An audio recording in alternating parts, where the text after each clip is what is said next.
Well, you know, we heard, of course, the reaction pretty soon after they came out with that deficit spending target of 2.4% as a ratio of GDP.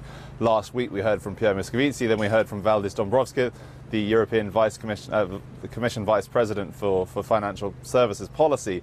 He said that he was not in any way happy about this decision by the Italian government to raise its deficit. It was 0.8% under the previous administration, up to 2.4%. He said that this was, quote, in contradiction of Italy's commitment. So essentially they'd made assurances, they're now not following through on those. So he's seemingly not that happy about it. In terms of the other finance ministers today, we'll have to find out how they react, if they indeed react. It's not really on the formal agenda, as you'd imagine, but it will be something at the utmost top of their minds, you'd imagine.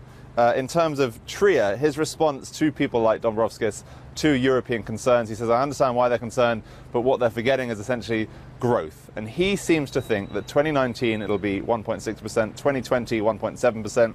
Consensus forecasts, I should add, are much lower, around 1% for next year. So it's quite an optimistic assumption he's making that they'll be able to reduce over the next 3 years from 131% of GDP, their total debt pile, to 127%, as you just said, about 1% a year. So quite optimistic assumptions underpinning that prediction. In terms of the politics here, he's still in a difficult position, of course. Matteo Salvini saying he doesn't really care what the bureaucrats, as he calls them, say about this. He's much more concerned with the needs of the Italian people. Mr. Di Maio, head of Lega, head of Five Star last week, talking about how important this was to abolish poverty, this new budget. We haven't still seen the detailed economic forecast data that we should have expected last week, that under Italian law should have been delivered to the Parliament. We're still awaiting some of those details. And in terms of what this budget itself looks like, that is still, frankly, anyone's guess. I'm going to be talking to Pierre Gramegna, the Luxembourg finance minister, later on today, this morning. So I'm going to certainly be asking him some of the questions about European concerns. I'll get back to you after that, Karen.